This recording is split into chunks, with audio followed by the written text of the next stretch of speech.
Malakas ang aircon sa loob ng opisina, pero ramdam ni Mira ang pawis sa kanyang batok. Hindi dahil sa kaba, kundi dahil sa inis. 3 oras na siyang naghihintay sa lobby ng Sevian Tower. Bilang isang top-tier agent ng National Intelligence Agency, sanay na siya sa paghihintay sa mga target sa madidilim na iskinita.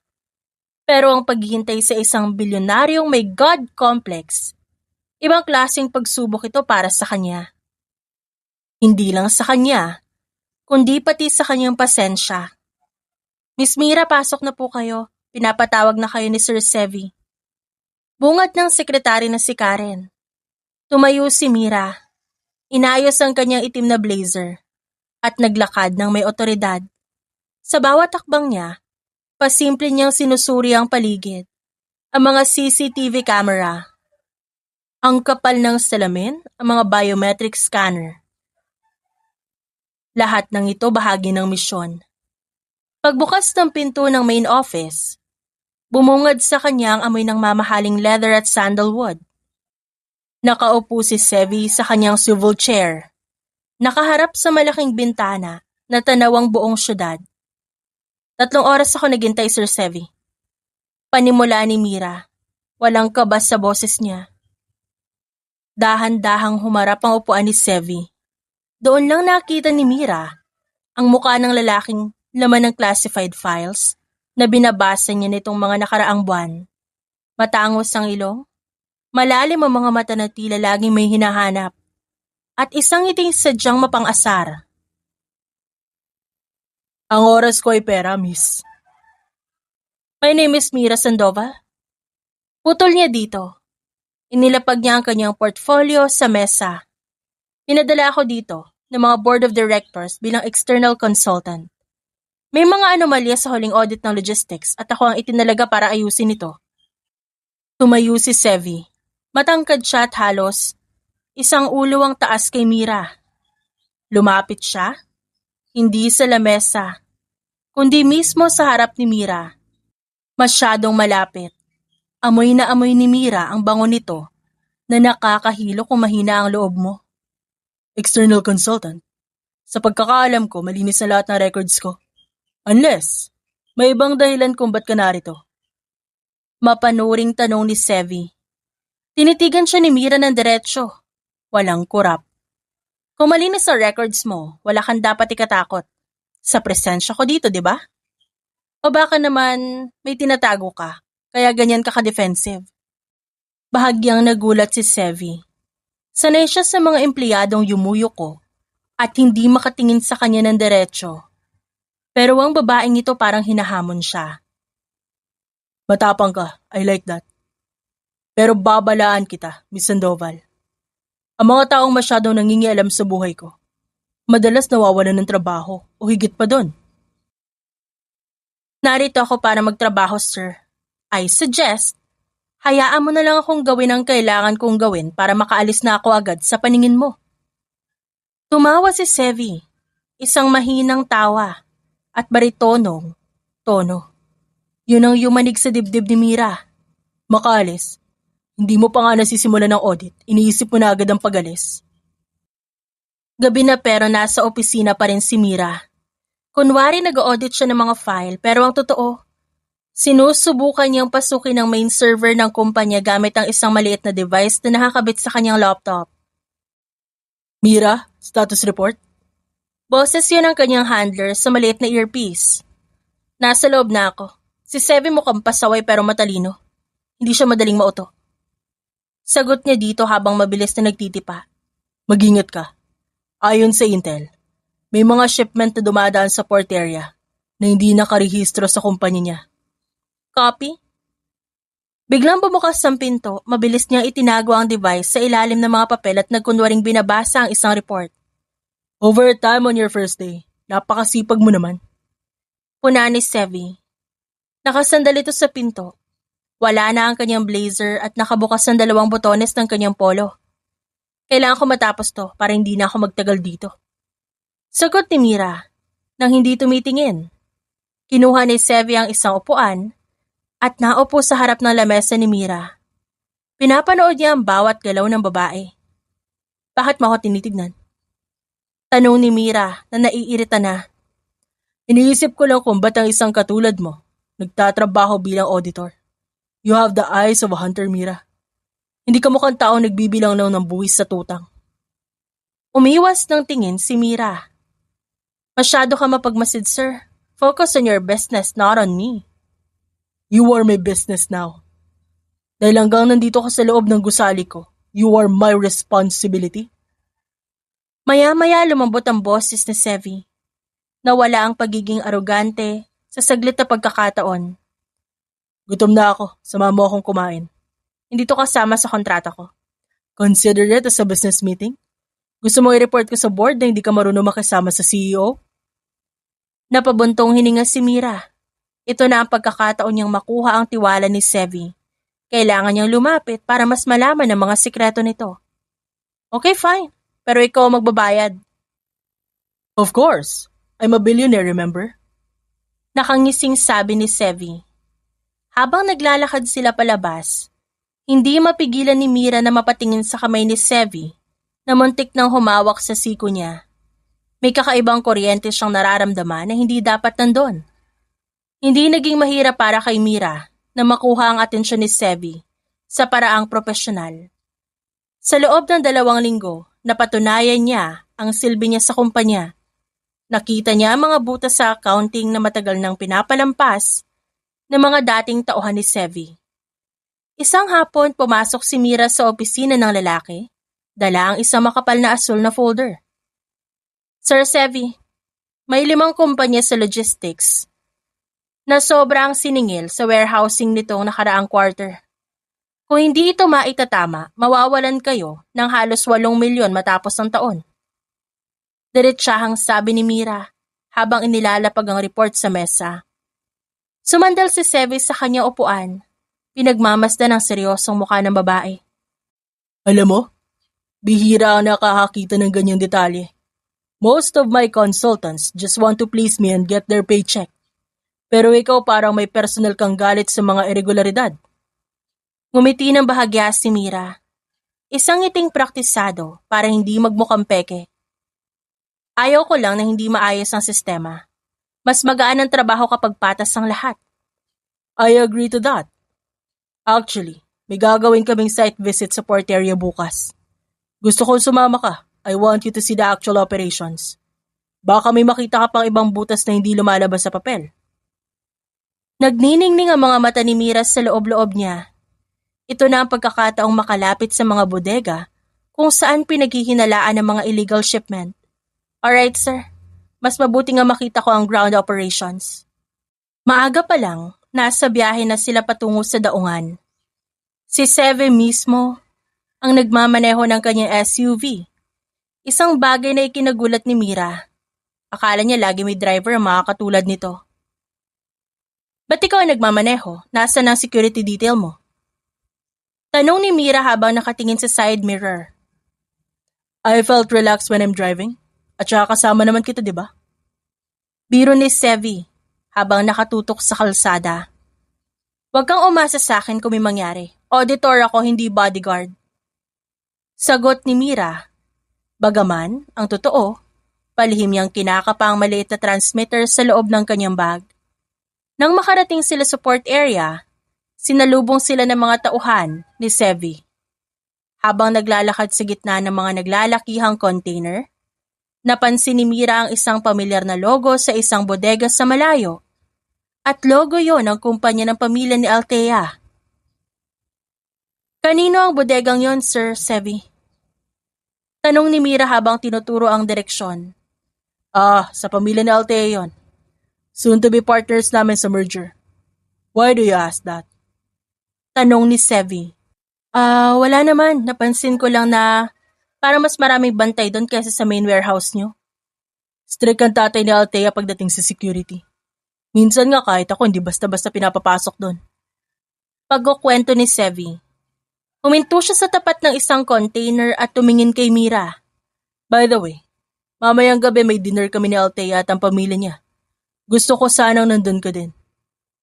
Kumunot ang noon ni Mira. Bakit? Dinner yun ng pamilya at mga business partners. Wala akong lugar doon. Bilang consultant ko, kailangan kitang ipakilala sa kanila. I want them to know that I have someone looking at the books now para malaman nila na seryoso ako sa transparency ng merger na ito. And honestly, Mira, kailangan ko ng kakampi ko doon.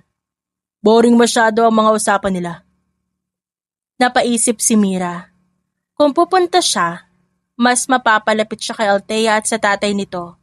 Baka doon siya makahanap ng ebidensyang kailangan ng agency. Susunduin kita mamaya alas 7. Saad ni Sevi. Gabi na nang makarating sila sa mansyon ng mga Villafuerte. Nakasuot si Mira ng isang simpleng itim na cocktail dress na binili ni Sevi para sa kanya. Hindi ito masyadong magarbo pero sapat na para ipakita ang kanyang natural na ganda.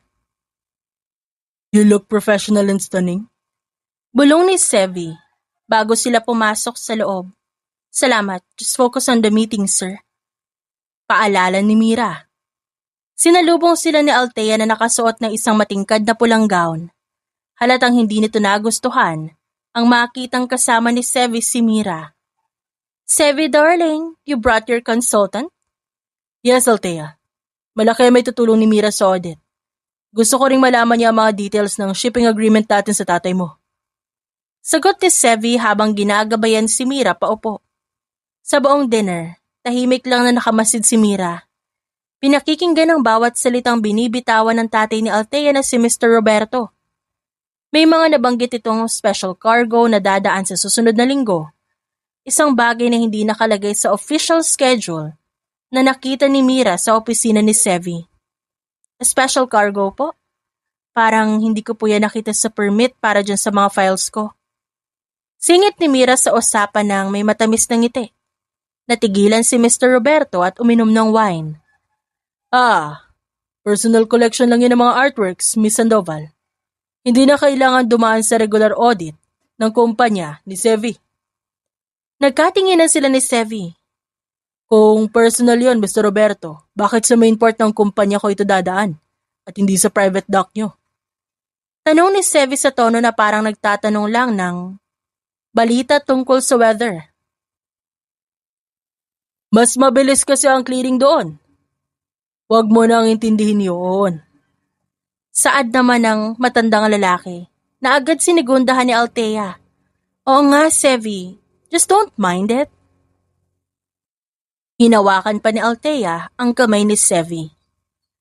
Ramdam ni Mira ang tensyon sa ilalim ng mesa. Alam niya may tinatago ang mga Villafuerte at mukhang wala talagang kinalaman si Sevi dito. Sa katunayan, napansin niyang kahit si Sevi, nagsisimula nang magtanong sa sarili. Habang naglalakad sila pabalik ng sasakyan matapos ang dinner, biglang nagsalita ang lalaki. Mira, tignan mo uli yung mga shipping permits bukas. Yung mga dumaan ito nakaraang buwan sa pangalan ng pamilya ni Althea. Utos ni Sevi. Ang boses niya ay seryoso na ngayon. Bakit, sir? May napansin ka rin ba? Hindi ko lang gusto ang paraan ng pagsagot ni Mr. Roberto kanina. Para may iniiwasang topic. Sagot ni Sevi habang pinagbubuksan ng pinto si Mira. I trust you to find out the truth, Mira. Ikaw lang ang pinagkakatiwalaan ko sa kumpanyang ito ngayon. Napatingin si Mira kay Sevi. Sa unang pagkakataon nakita niya ang pagod sa mga mata nito. Hindi lang pala ito basta bilyonaryong pasaway. Isa rin itong taong napaliligiran ng mga buwaya. At ang masaklap, isa rin siya sa buwaya sa paningin ng agency na pinaglilingkuran niya. Isang malaking press conference ang biglang ipinatawag ni Mr. Roberto sa main hall ng Sevi Tower. Hindi ito alam ni Sevi at lalong hindi ito bahagi ng schedule na hawak ni Mira. Ang buong media ay nandun, kumikislap ang mga flash ng kamera habang nakatayo sa stage si Althea. Suot ang isang puting dress. We are happy to announce na sa darating na buwan, ang merger ng Sevian Tower at Villafuerte Shipping ay siselyuhan ng isang pag-iisang dibdib. Ang kasal ni na Sevi at ang aking anak na si Althea. Nasa gilid lang ng stage si Mira, blanko ang muka. Para sa kanya isa lang itong tactical move. Isang paraan para mas lalo mabaon si Sevi sa kontrol ng mga Villafuerte. Sa kabilang bahagi ng stage, nakita niya ang reaksyon ni Sevi. Madilim ang mukha nito. Umiigting ang panga habang nakatingin kay Mr. Roberto. What is this, sir? Malamig na tanong ni Sevi na makalapit siya sa mikropono. Hindi siya ngumingiti sa harap ng media. Sevi, darling, it's for the company. Bulong naman ni Althea sabay kapit sa braso para sa mga kamera. I thought this was just a business partnership. Walang usapan tungkol sa kasal. Mariing sabi ni Sevi sapat na para marinig ng mga nasa unahan. Huwag ka nang gumawa ng eksena rito, Sevi. Pag-usapan na natin ito sa loob. Pigil ni Mr. Roberto. Imbes na sumunod, marahas na binawi ni Sevi ang kanyang braso mula kay Althea. Tumingin siya sa direksyon ni Mira. Tila naghahanap ng kung anong sagot sa mga mata nito. Pero ang nakita lang niya ay ang malamig at profesional na titig ng isang consultant. Dahil sa galit, tumalikod si Sevi at mabilis na naglakad palabas ng hall. Naiwang tulala ang media at namumula sa hiya si Althea. Lumipas ang buong araw at hindi bumalik si Sevi sa opisina. Hindi rin niya sinasagot ang mga tawag ng board at lalong hindi ang mga tawag ni Althea. Nagkagulo na ang buong kumpanya pero si Mira, nanatili lang nakalmado. Alam niya kung paano maghanap ng taong ayaw magpakita. Ginamit niya ang access niya sa GPS ng sasakyan ni Sevi. Natuntun niya ito sa isang liblib na bar, sa isang lugar na malayo sa kinang ng syudad. Pagpasok ni Mira sa bar, nakita niya si Sevi sa pinakasulok. Maraming baso ng matapang na alak ang nasa harap nito. Gusot na ang kanyang polo at magulo ang buhok. Sir Sevi, kailangan na nating umalis. Sabi ni Mira at umupo sa tabi ng boss. Ba't ka nandito?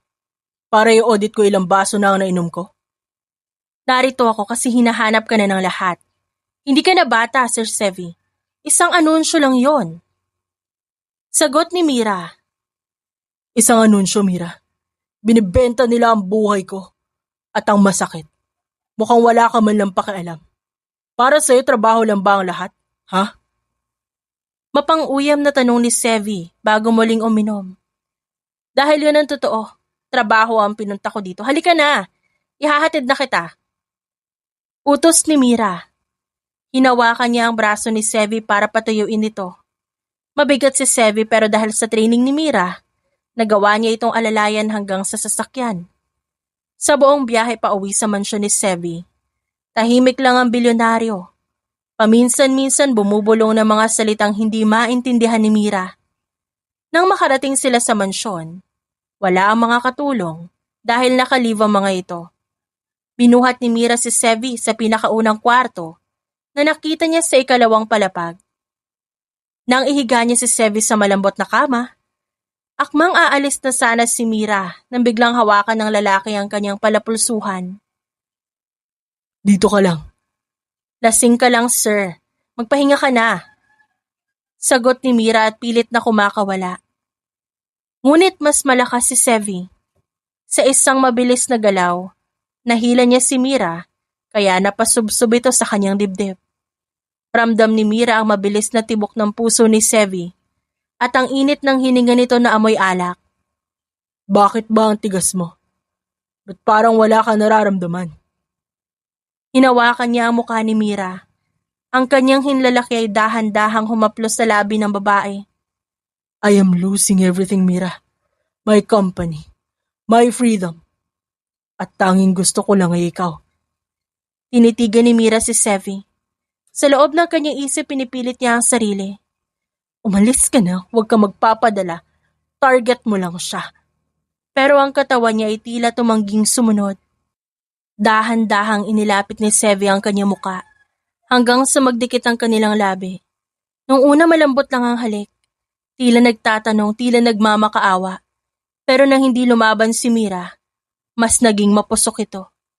Tumugon si Mira dahil sa isang kakaibang pangangailangan na hindi niya maipaliwanag. Hinayaan niyang malunod siya sa bango ni Sevi at sa init ng katawan nito. Ngunit habang nasa gitna sila ng init ng sandali, ang mga mata ni Mira ay nanatiling nakadilat, nakatingin sa kisame. Alam niya ang ginagawa niya At ginagamit niya ang pagkakataong ito para mas lalo makuha ang tiwala ni Sevi. Para mas lalong mapalapit sa sentro ng operasyon. Para kay Sevi, yun ang simula ng kanyang walang hanggang pagkahumaling. Para kay Mira, yun ay isa lamang epektibong paraan para tapusin ang kanyang misyon. Kinabukasan, maagang nagising si Mira. Habang mahimbing pa ang pagkakatulog ni Sevi, dahan-dahan na siyang bumangon. Inayos niya ang kanyang damit at kinuha ang mga gamit. Tumingin siya saglit sa lalaki na kahiga bago tuluyang lumabas ng kwarto. Trabaho lang ito, Sevi. Hanggang doon lang yan. Habang mahimbing pa ang tulog ni Sevi, mabilis na tinahak ni Mira ang madilim na pasilyo ng mansyon. Paglabas din ng gate, isang itim na sedan ang naghihintay sa kanto. Hindi siya nagatubiling sumakay. Sa loob ng sasakyan, naroon ang isang lalaking may uban na sa buhok. Si Direktor Henares, ang nag-iisang tao na nakakaalam ng bawat detalye ng kanyang operasyon. You're late, Mira. Bungad nito nang hindi tumitingin sa kanya. Nagkaroon ng komplikasyon pero nakuha ko na ang loob niya. Tipid na sagot ni Mira habang inaayos ang kanyang gulugulong buhok. Mabuti. Dahil ang intelligence report na nakuha namin sa mga Villaferte shipping, hindi lang tungkol sa smuggling. Involved sila sa human trafficking at illegal arms trade. At gagamitin nila ang merger sa kumpanya ni Sevi para gawing legal ang lahat ng pera nila. Napatingin si Mira sa labas ng bintana. Alam ko, nakita ko na ang mga crates. Mira, sigurado ka bang kaya mo pa? Huwag mong kalimutan kung ba't mo ito ginagawa. At dumaan sa kanyang isipan ang alaala ng 15 taong nakalipas. Isang tahimik na gabi sa isang maliit na bayan sa tabing dagat. Ang 10 taong gulang na si Mira ay nagtatago sa ilalim ng sahig ng kanilang bahay. Naririnig niya ang mga sigaw ng kanyang ama, isang simpleng port worker na tumangging-tumanggap ng suhol para palusutin ang isang special shipment. Pakiusap, may pamilya ako. Pagsusumamo ng kanyang ama. Dapat naisip mo yan bago ka nagmalinis. Malamig na boses ng isang lalaki ang sumagot. Isang putok ng baril ang bumasag sa katahimikan. Mula sa maliit na siwang ng sahig, nakita ni Mira ang isang logo sa isang itim na jacket ng lalaking bumaril sa kanyang ama. Isang angkla na nakapulupot na ahas. Ang logo ng Villaferte Shipping. Mula noon, pinangako ni Mira na wawasakin niya ang kumpanyang yon, kahit ano pa maging kapalit. Hindi ko makakalimutan, Direktor. Sabi ni Mira, bumalik ang bagsik sa kanyang mga mata. Personal man ito, hindi tatapusin ko ang misyon.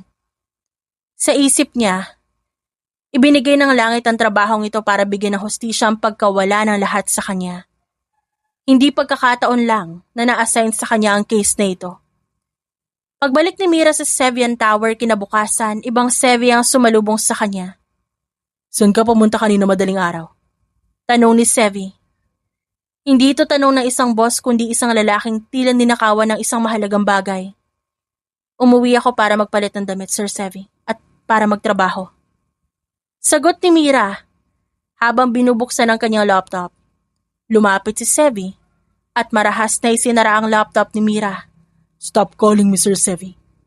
Matapos na nangyari kagabi, akala ko malinaw na ang lahat. Ano ba ang dapat maging malinaw? Lasing ka, nagpadala ka sa emosyon mo. Diretsahang sabi ni Mira. Hindi emosyon ang tawag doon, Mira. Possession yun.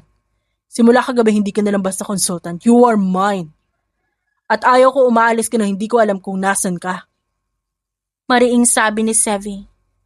Biglang napatawa si Mira, isang tawang puno ng sarkasmo. Possession? Sevi, hindi ako isa sa mga ari-arian mo na pwede mong bilhin o ikulong. May trabaho ako dito. Hinigpitan ni Sevi ang hawak sa lamesa ni Mira. Then make it your job to stay with me. I am canceling the engagement, Mira. I don't care about the merger. I don't care if my company loses billions. I won't let those people dictate who I should be with. Dito na naalarma si Mira. Kung kakanselahin ni Sevi ang engagement ngayon, Baka itigil ng mga Villafuerte ang kanilang illegal operations at magtago. Masisira ang pagkakataon niyang mahuli sila sa akto. Huwag mong gagawin yan, Sevi. Igil ni Mira. Lumambot ang boses niya. Ginagamit ang kanyang charm para manipulahin ang desisyon nito.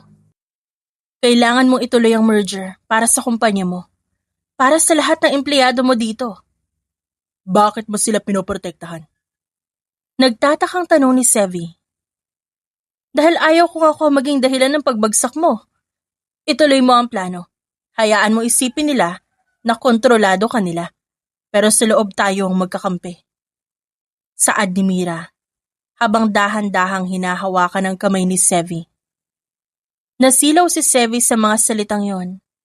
Hindi niya alam na ang babaeng hinahangaan niya ay dahan-dahan na siyang tinutulak sa isang bangin. Tayo ang magkakampi.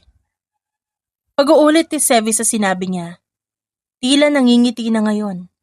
Sige, gagawin ko ang gusto mo. Pero sa isang kondisyon. Ano yon? Lagi kang nasa tabi ko.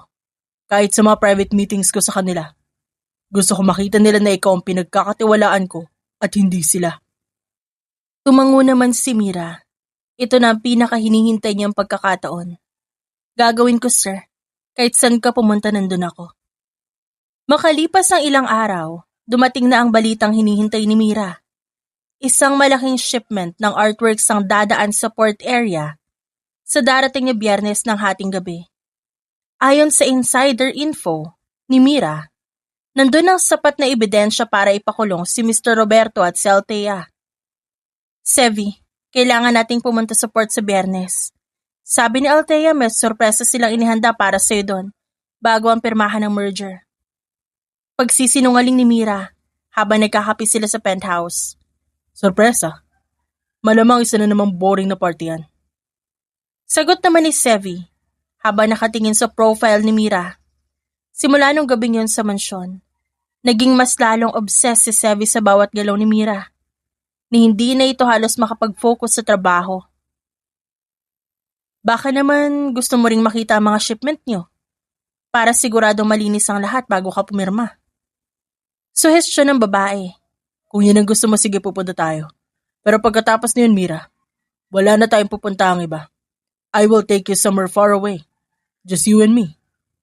I am tired of all these masks. Napahinto si Mira sa pag-inom. May kung anong kumurot sa kanyang dibdib. Si Sevi, sa kabila ng pagiging aroganting bilyonaryo, tapat sa nararamdaman nito, pinili siya nito sa kabila ng lahat. Samantalang siya, pinili ang misyon kaysa sa buhay ng lalaking unti-unti nang nagiging totoo sa kanya. Pumayag si Mira. Bagaman alam niyang pagkatapos ng Biyernes, hinding-hindi na sila magkikita pang muli. Dumating ang Biyernes ng gabi na may dalang kakaibang bigat sa hangin. Maulan, at ang bawat patak ng tubig sa salamin ng sasakyan ni Sevi ay tila mga luhang hindi mailabas ni Mira.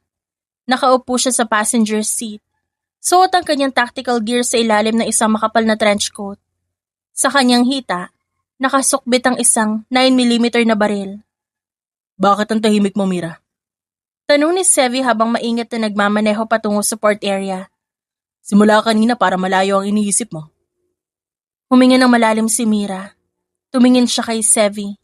Sa panga nito, sa mga kamay nitong mahigpit ang hawak sa manibela, at sa mga matang tila nakahanap ng kapayapaan tuwing nakatingin sa kanya.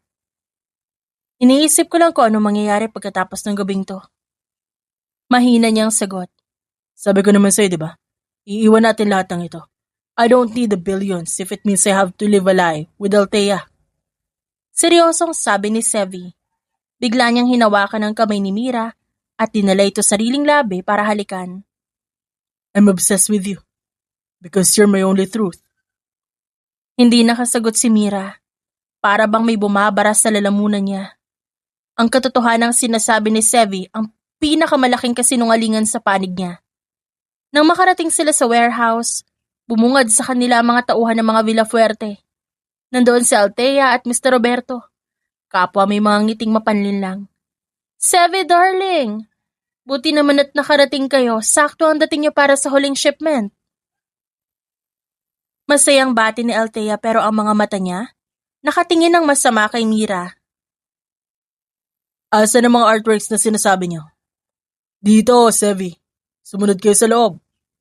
Paanyaya ni Mr. Roberto. Pagpasok nila sa loob ng madilim na bodega, bumukas sa malalakas na ilaw.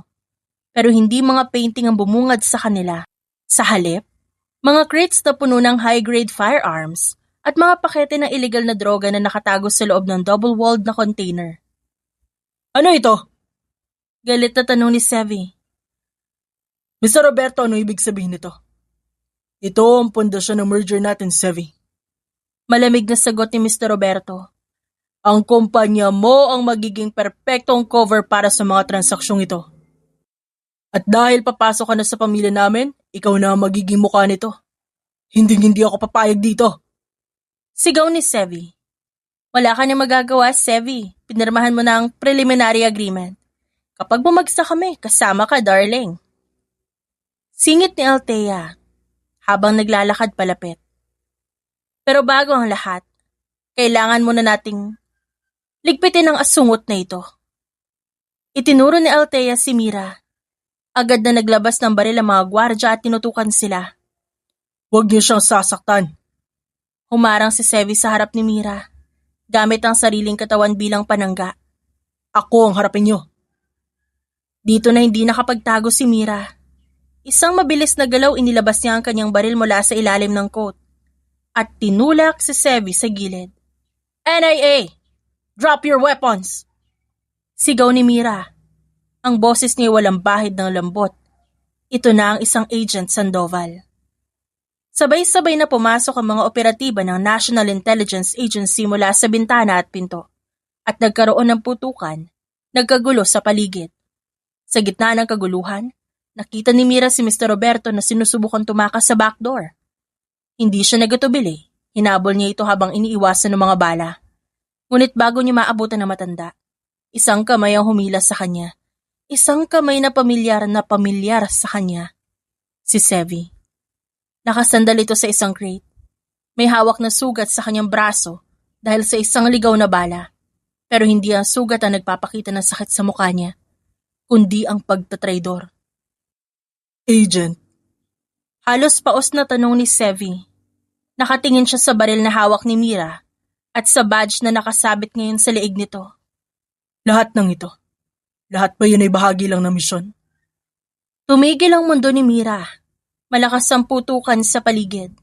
Pero ang tanging naririnig niya lang talaga ay ang pagkadurog ng puso ni Sevi. Sevi, kailangan kong gawin to. Ang pamilya ni Althea ang pumatay sa tatay ko. Sila ang sumira sa buhay ko. Paliwanag ni Mira. Pilit pinapatigas ang boses. Hindi ko tinatanong ang tungkol sa kanila. Ang tinatanong ko ay ako. Mahal mo ba ako? O ginamit mo lang ako para makalapit sa kanila? Tinitigan ni Mira si Sevi. Gusto niya sabihing mahal niya rin ito. Gusto niyang sabihin na ang mga gabing magkasama sila, ang tanging sandali na nararamdaman niyang buhay siya uli. Pero alam niya ang kanyang tungkulin. Trabaho lang to, Sevi. Gaya ng sabi ko sa'yo nung unang araw. Sabi ni Mira bagaman bawat salita ay parang kutsilyong sumasaksak sa sarili niyang dibdib. I'm sorry. Tumawa si Sevi. Isang tawa na puno ng pait. I'm sorry. Winasak mo ang lahat ng pinaniniwalaan ko, Mira. I gave up everything for you. I was ready to destroy my empire just to be with you. Bago pa makasagot si Mira, mabilis na tumayo si Sevi at kinuha ang isang baril mula sa sahig. Ang baril ng isang gwardya na napatumba. Pero hindi niya ito tinutok kay Mira. Tinutok niya ito kay Althea na sinusubukang barilin si Mira mula sa malayo. Bumagsak si Althea. Kasunod niya ng pagpasok ng mga pulis para arestuhin ang lahat. Ang amoy ng pulbura ay humahalo sa alat ng dagat na humahampas sa labas ng bodega. Hawak pa rin ni Mira ang kanyang baril, pero nanginginig na ang kanyang mga daliri. Nakatingin siya kay Sevi na nakasandal sa mga crates. Ang dugo mula sa braso nito ay pumapatak sa simento. Sevi, kailangan gamutin ang sugat mo. Humakbang si Mira palapit pero itinaas ni Sevi ang kanyang kabilang kamay para pigilan siya. Huwag ka lalapit. Gusto ko lang ng sagot. Sa loob ng ilang buwan na pinapasok kita sa buhay ko, sa bawat gabing akala ko, nakatagpo na ako ng kakampi. Ilang beses mo akong pinagtawanan sa harap ng mga handler mo, ha? Hindi kita pinagtawanan, Sevi. Mahinang sagot ni Mira. Ang mga operatiba ng NIA ay abala sa pag-aresto kay Mr. Roberto at sa mga tauhan nito sa background. Pero para sa kanilang dalawa, ang mundo'y tumigil sa gitna ng bodega. Ang misyon ko ay ang mga Villafuerte, hindi ikaw. Pero ginamit mo ko. Panguuyam ni Sevi. Pinanood mo ako magbukang tanga habang sinusubukan kitang protektahan mula sa pamilyang akala ko kalaban mo rin. You played me like a violin, Mira. And God, I was so willing to play your tune. Bago pa makasagot si Mira, lumapit si Director Inares. Agent Sandoval, kailangan nating i-secure ang perimeter. Dali na ang mga sugatan sa ospital. Tumingin si Sevi sa direktor, pagkatapos ay muling binaling ang tingin kay Mira. Sana, nakuha mo ang kailangan mo, Agent. Dahil binigay ko sa iyo lahat, pati ang bagay na hindi ko alam na meron pala ako. Sumama si Sevi sa mga paramedic na hindi na muling tumingin sa likod. Naiwang nakatayo si Mira sa gitna ng kaguluhan. Ramdam ang bigat ng badge sa kanyang leeg. Ito ang huling hustisyang pinangarap niya simula pagkabata. Dahil sa mga ebidensyang nakuha ni Mira, hindi lang ang mga Villafuerte ang bumagsak. Ang merger ay naging mitya na isang malaking skandalo na yumanig sa Sivian Tower. Kahit walang kinalaman si Sevi sa illegal operations, ang kanyang pangalan ay nakakaladkad sa mga headlines araw-araw. Kailangan mo mag-testify laban kay Mr. Roberto, Mira. Sabi ni Inares sa loob ng kanilang safe house. Kailangan natin ng kooperasyon ni Sevi para ma-ID ng transaksyong dumaan sa kumpanya niya. Hindi niya na ako kakausapin, Direktor. Sabi ni Mira habang nakatingin sa file ni Sevi. Nakita niya ang mga photos nito na kinuha na ng paparazzi. Mukhang pagod, namayat at laging mag-isa. Gawin mo ang trabaho mo, Mira. Alam mo kung paano siya paamuhin. Doon siya napapikit. Paamuhin. Ang salitang yun ay tila isang insulto sa nararamdaman niya. Pero wala siyang pagpipilian. Bilang agent, ang misyon niya ay hindi natatapos hanggat hindi nasiselyuhan ang kaso sa korte. Nagpunta si Mira sa mansyon ni Sevi. Ngunit sa halip na ang magarbo at maliwanag na mansyon, isang madilim at tila abandonadong bahay ang bumungad sa kanya. Natagpuan niya si Sevi sa garden. Nakaupo sa damuhan habang may hawak na bote ng alak. Gusot ng mga damit, ang mga matay nakatitig sa kawalan. Anong ginagawa mo dito? Malamig na tanong ni Sevi nang hindi lumilingon. Kailangan ko ng korte, Sevi, para tuluyan na sila mabulok sa kulungan. Sabi ni Mira, habang dahan-dahang nauupo sa tabi nito nang may distansya. Tumawa si Sevi. Isang tawang puno ng pait. Tuluyang mabulok? Mira, kahit mabulok sila, hindi na maibabalik ang tiwala ko sa kahit na kanino. You didn't just take down a smuggling ring. You took down the only thing that kept me sane. Galit ka ba talaga sa akin? O galit ka dahil nalaman mo nga obsession mo ay nakatutok sa maling tao? Ha? Tanong ni Mira. Hinarap siya ni Sevi. Ang bilis ng paglapit ng mukha nito ay nagpagulat kay Mira. Hindi kita magawang kamuhian, yun ang problema. Kahit alam kong bawat haplos mo noon ay hindi totoo, gusto ko pa rin maramdaman yun. Ganon ako kadesperado, Mira. Ganon kalala ang ginawa mo sa akin. Inabot ni Sevi ang kamay ni Mira at diniin ito sa kanyang dibdib. Nararamdaman mo ba? Tumitibok pa rin to sa'yo kahit traitor ka, kahit sinungaling ka. Dumating ang araw ng paglilitis. Nakaupo si Mira sa witness stand, matapang na isinasalaysay ang bawat detalyeng nakita niya. Nang tawagin si Sevi bilang witness, tumahimik ang buong korte. Tumingin si Sevi kay Mira bago ito umupo ng silya. Sa halip na iligtas ang sarili niyang kumpanya, ginamit ni Sevi ang pagkakataon para aminin ang lahat ng lapses niya bilang isang CEO. I was blinded by greed and the need for expansion. I allowed them to use me, but most of all, I allowed myself to be deceived by the people. Pagkatapos ng hearing, hinarang ni Althea si Mira sa hallway habang nilalabas ito ng mga pulis. Kala mo ba nanalo ka na, Mira? Nakuha mo nga ang hostisya pero tignan mo si Sevi. Wala na siyang kahit ano. Winasak mo ang lalaking mahal mo para sa isang patay na tao? Sino sa atin ang mas masama? Ha? Hindi na sumagot si Mira, pero ang mga salita ni Althea, parang mga anay na dahan-dahang kumakain sa kanyang katinuan. Nang makalabas siya ng courthouse, nakita niya si Sevi na pasakay na sa isang simpleng taxi. Wala na ang mga luxury cars nito. Sevi! Tumigil si Sevi, pero hindi lumingon. Ano nang gagawin mo ngayon? None of your business. Pero Sevi, Goodbye, Mira. Sana naging worth it ang lahat para sa'yo. sumakay si Sevi sa taxi at tuluyang lumayo. Doon lang bumigay si Mira. Napaupo siya sa hagdan, umiiyak, nang walang tunog. Nilisan ni Sevi ang Pilipinas, dala ang ilang maleta at perang natira sa kanyang personal account na hindi sakop ng kumpanya. Lumipad siya patungong Europe. Sa unang 3 buwan, napariwara si Sevi. Ang gabi niya'y naging lunod sa alak at ang umaga niya'y laging puno ng pagsisisi. Madalas niyang tinitignan ng tulay at doon siya nakatulala. Pinagmamasa ng agos ng tubig habang inaalala ang bawat detalye ng mukha ni Mira. Nag-iisa na lang siya sa mundo. Ang kanyang mga magulang at tanging kapatid ay matagal nang pumanaw sa isang car accident nung nagsisimula pa lang siyang magtayo ng sariling imperyo. Ang akala niya, ang yaman ang pupuno sa kanyang pangungulila. Pero nang dumating si Mira, nalaman niya ang isang tao lang pala ang kailangan niya para hindi siya makaramdam ng pag-iisa. Ngayon, pati ang taong yon isang anino na lang din. Umabot sa punto na ubos ang kanyang pera, nakarana siya matulog sa mga bench sa parke, nararamdaman ang lamig ng winter. Walang nakakaalam kung nasan siya. Pinutol niya lahat ng koneksyon. Para sa mundo, ang bilyonaryong si Sevi ay isa ng alamat na naglaho. Ngunit isang gabi, habang nakasilong siya sa isang maliit na simbahan, isang matandang gumagawa ng mga bangka ang nakakita sa kanya. Binigyan siya nito ng pagkain at isang pagkakataong magtrabaho sa isang shipyard sa baybayin ng Italia. Doon nagsimulang bumangon si Sevi. Mula sa paghawak ng $1 bilyon, natuto siyang humawak ng martilyo.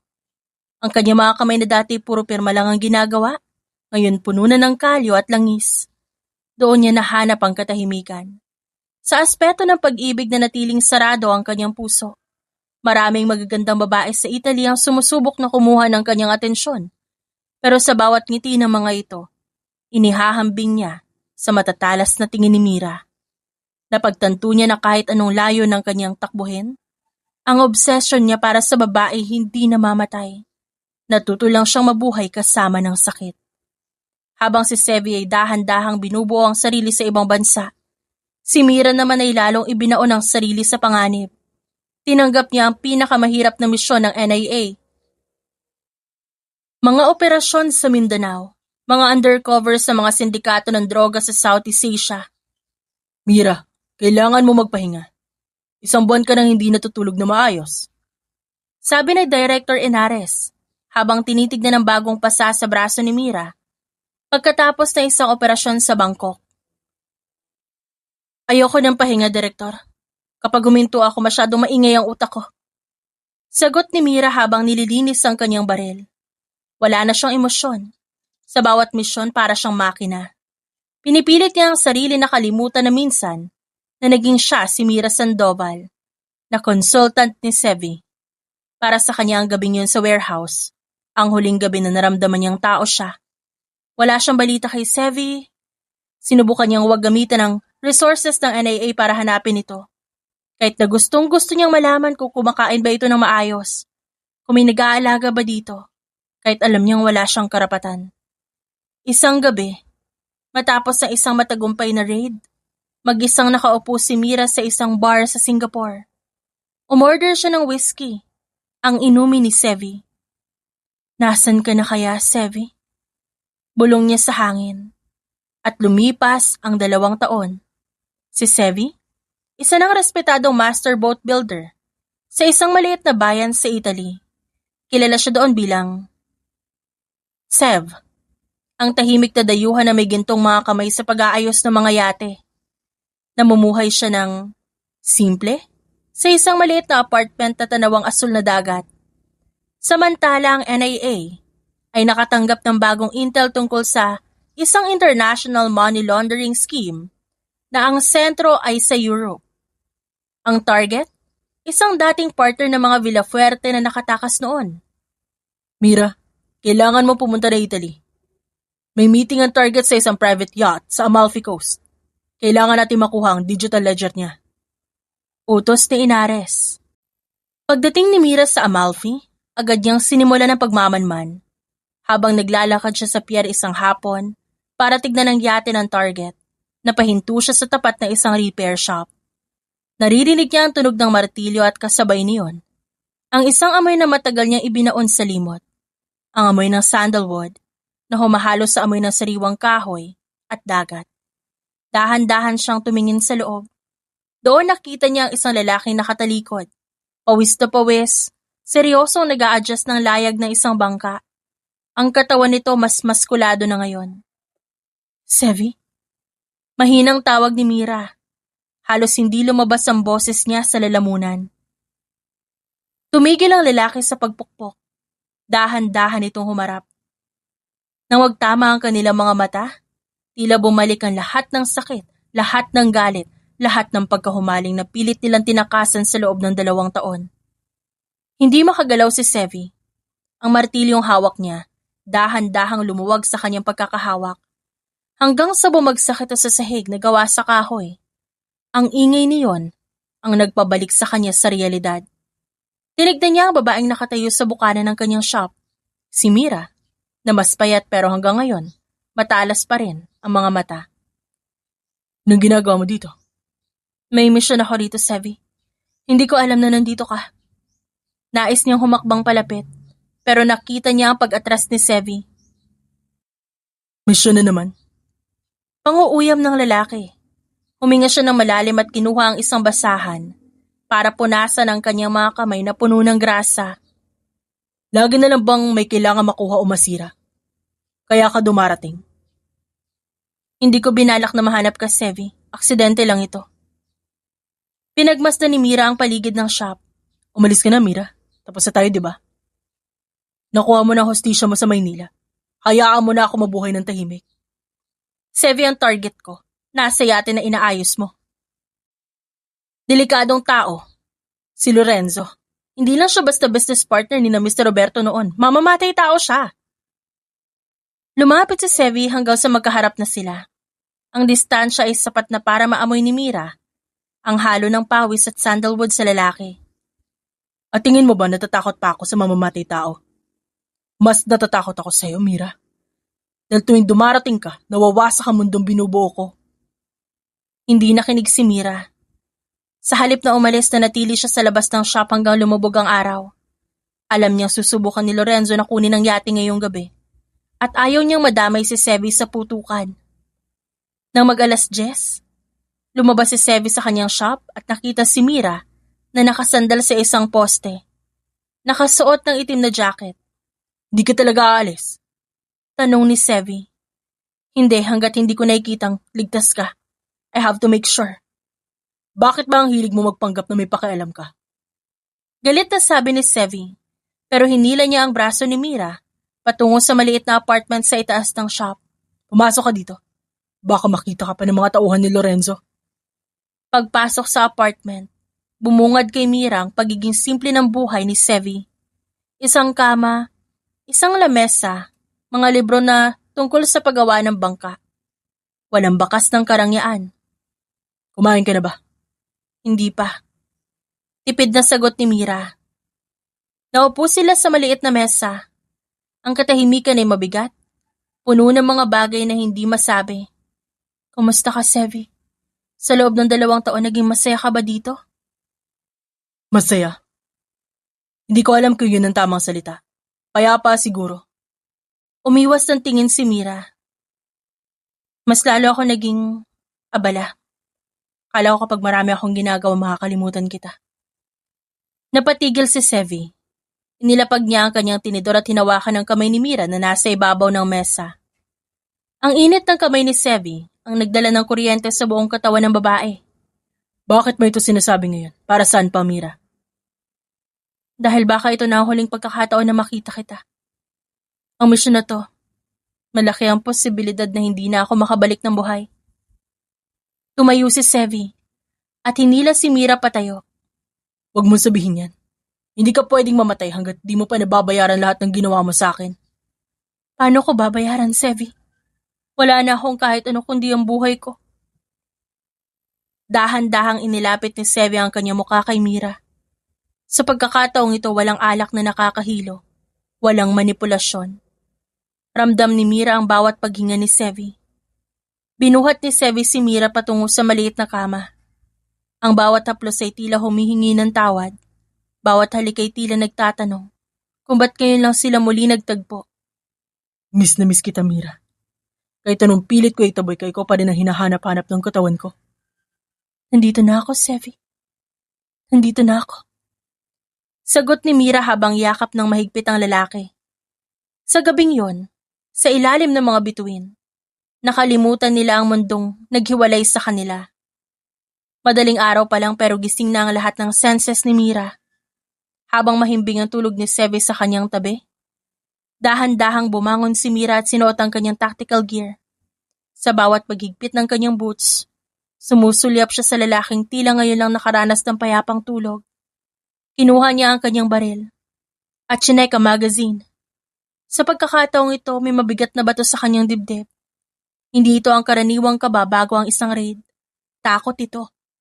Takot na dahil sa presensya niya, madamay ang kais sa isang taong ayaw niyang saktan. Ingat ka, Sevi. Mahinang bulong ni Mira bago dahan-dahang lumabas ng apartment. Pagbaba niya sa pier, nakita niya ang yate ni Lorenzo. Ang plano ay simple. Pasukin ang cabin, kunin ang ledger, umalis bago magising ang mga tauhan. Pero pagtapak pa lang ni Mira sa deck, naramdaman niyang may mali, masyadong tahimik. Agent Sandoval, kala mo ba hindi namin alam na nandito ka? Bumukas ang malalakas na ilaw ng yate. Lumabas si Lorenzo mula sa dilim. May hawak na tablet na nagpapakita ng live feed mula sa security camera sa tapat ng shop ni Sevi. Isang maling galaw, Sandoval. Sasabog ang shop na yon. Nanigas si Mira sa kanyang kinatatayuan. Ang kamay niya na dati hindi nanginginig sa harap ng kamatayan, biglang nanghina. Wala siyang kinalaman dito, Lorenzo. Oh, may kinalaman siya dahil siya ang kahinaan mo. At ang kahinaan ay kailangang burahin. Nakangising sabi ni Lorenzo. Bago pa makapindot si Lorenzo sa kanyang tablet, isang malakas na tunog ng bakal ang narinig mula sa likuran ng mga tauhan ni Lorenzo. Si Sevi, dala ang isang mabigat na wrench at ang galit ng isang lalaking ayaw nang mawalan muli. Mira, hide! Sigaw ni Sevi habang hinahagis ng isang fire extinguisher sa direksyon ng mga tauhan ni Lorenzo. Bago ito binaril ni Mira sa hangin. Isang malakas na pagsabog ng puting usok ang bumalot sa deck. Sa gitna ng kaguluhan, mabilis na kumilos si Mira. Hindi na siya nag-isip bilang agent. Kumilos siya bilang isang babaeng pilit sinasalba ang kanyang mundo. Ba't ka nandito? Sabi ko huwag kang lalabas! Sa tingin mo ba makakatulog ako? Habang alam ko nasa labas ka at nakikipagpatayan? Hindi ako papayag na maging biktima ka na lang ulit, Mira. Lalaban ako kasama mo. Sevi, delikado dito. Hindi ito business meeting. Alam ko, pero mas delikado ang buhay ko kung mawala ka ulit. Hinarap ni Mira si Lorenzo na sinusubukan tumakas sa isang speedboat. Sa isang asintadong pagtutok, tinamaan ni Mira ang makina ng speedboat na nagresulta ng isang pagsabog na nagpabagsak kay Lorenzo sa tubig.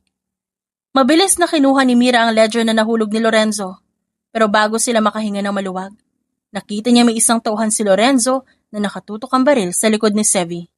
Sevi, dapa! Sa bilis ng pangyayari, hindi na siya nakadapa. Agad na hinarang ang braso dahilan para tumama ang bala sa kanyang balikat imbes na sa dibdib. Binaril ni Mira ang suspect ng walang pag-aalinlangan. Sevi! Ba't mo ginawa yun? Sabi ko dapa! Nangingiti si Sevi sa gitna ng sakit. Sorry, I'm not as fast as my woman. Napaiyak na si Mira habang pinipigilan ng pag-agos ng dugo sa balikat ni Sevi. Napakatigas ng ulo mo. Ba't pa kita minahal ng ganito? Dahil may obsession ako sa isang agent. At ang agent na yun may gusto din sa akin, ayaw lang aminin. Bulong ni Sevi bago tuluyang pumikit. Bitbit ang ledger ng isang kamay at ang sugat ng si Sevi sa kabila. Tinahak ni Mira ang dalampasigan ng Amalfi. Hindi na siya babalik sa NIA para ibigay lang ang report. Sa pagkakataong ito, ang misyon niya mas mahalaga. Yun ay siguraduhing buhay si Sevi. Lumipas ng 2 linggo, sa isang tago at maliit na villa sa itaas ng burol ng Amalfi. Sa loob ng mga araw na yon, ang tanging trabaho ni Mira ay maging nurse ni Sevi. Siya ang naglilinis ng sugat nito, nagluluto ng pagkain at nagbabantay sa bawat paghinga ng lalaki. Isang hapon, habang nakaupo si Sevi sa beranda at nakatingin sa papalubog na araw, nilapitan siya ni Mira dala ang isang baso ng juice. Maayos na ang galaw ng balikat mo, sabi ng doktor na kinausap ko, malapit na ito maghilom ng tuluyan. Humarap si Sevi sa kanya. Mas malusog na ang kulay nito kumpara nung unang gabi sila magkita sa shop. Kapag magaling na ako, ano susunod? Babalik ka na ba sa kanila? Kailangan kong bumalik sa Maynila, Sevi. Kailangan kong i-turn over ang ledger.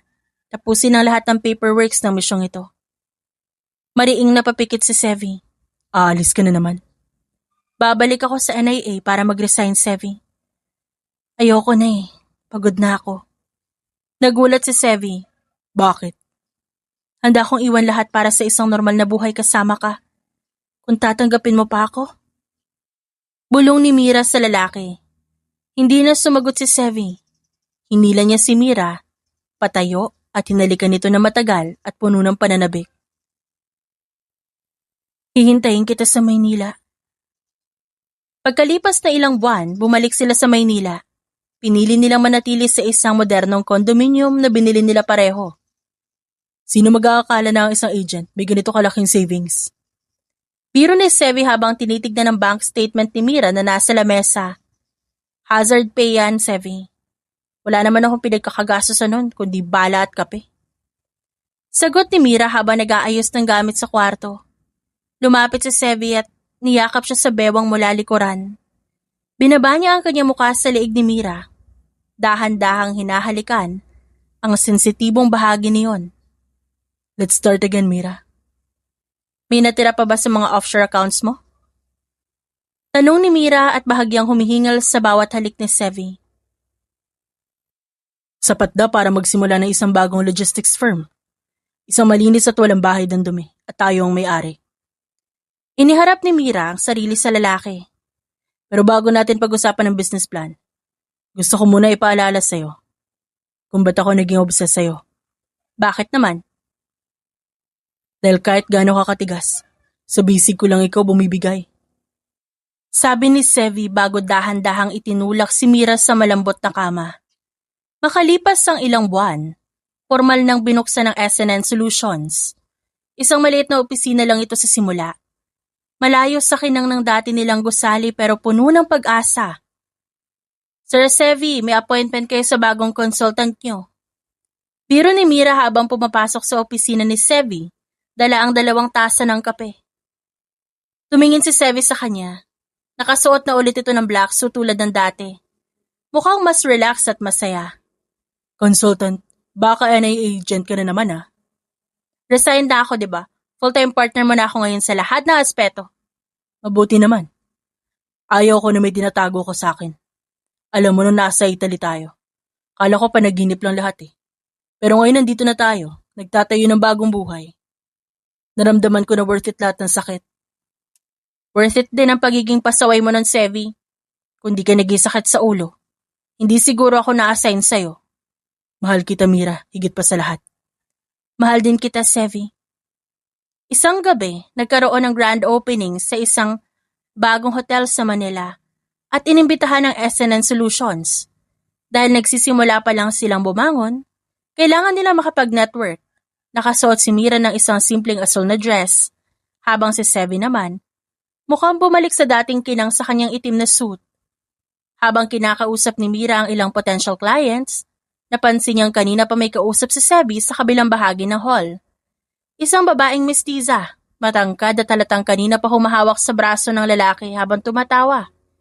Ito si Monica, isang heiress ng isang real estate company. I didn't know you were back in the scene, Sevi. We missed you. Rinig ni Mira na sabi ni Monica nang lumapit siya ng konti. I am back, but I'm not alone, Monica. Sagot ni Sevi pero hindi nito tinatanggal ang kamay ng babae sa braso niya. Napataas ang kilay ni Mira. Ang instinct niya bilang agent biglang nag-init. Nilapitan niya ang dalawa at tumayo sa tabi ni Sevi. Kailangan na nating umalis, may early meeting pa tayo bukas.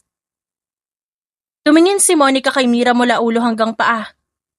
And you are the secretary? Bago pa makasagot si Mira, inakbayan siya ni Sevi. This is Mira, my partner in everything. Ngumiti si Mira ng pilit pero pagtalikod nila at pagpasok ng sasakyan, hindi na siya kumibo. Ramdam ni Sevi ang bigat ng hangin sa loob. Galit ka ba? Ba't ako magagalit? Marami lang talagang langaw sa paligid kanina. Ang dumi tuloy tingnan. Malamig na sagot ni Mira habang nakatingin sa labas ng bintana. Natawa ng mahina si Sevi. Nagselos ka kay Monica? Mira, business acquaintance lang yun. Siya ang lumapit, hindi ako. Pero hinayaan mong hawakan ka niya?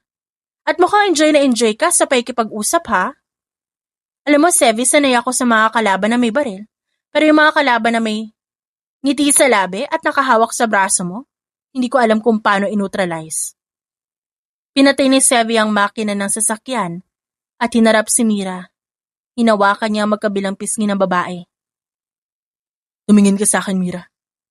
Sa tingin mo ba, pagkatapos ng lahat ng pinagdaanan natin sa Italy, pagkatapos mo ako iligtas sa kamatayan, titingin pa ako sa iba? Monica is just a noise. You are the only music I listen to. Talaga lang ah. Oo. At kung kailangan ko iwasan lahat ng business events para lang hindi ka mag-isip ng ganyan, gagawin ko. You are my only obsession, Mira.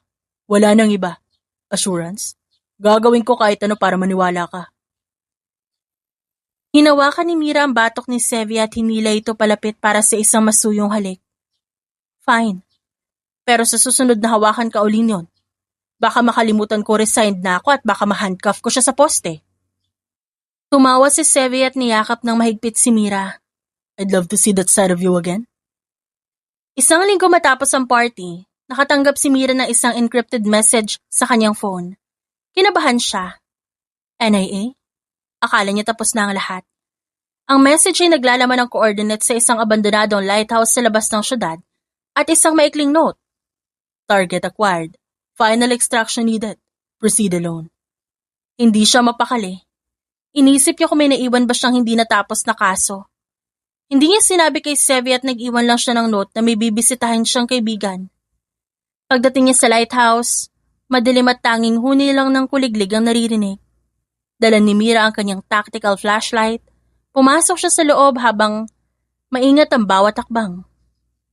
Parang bumalik ang kanyang pagiging isang agent. Show yourself.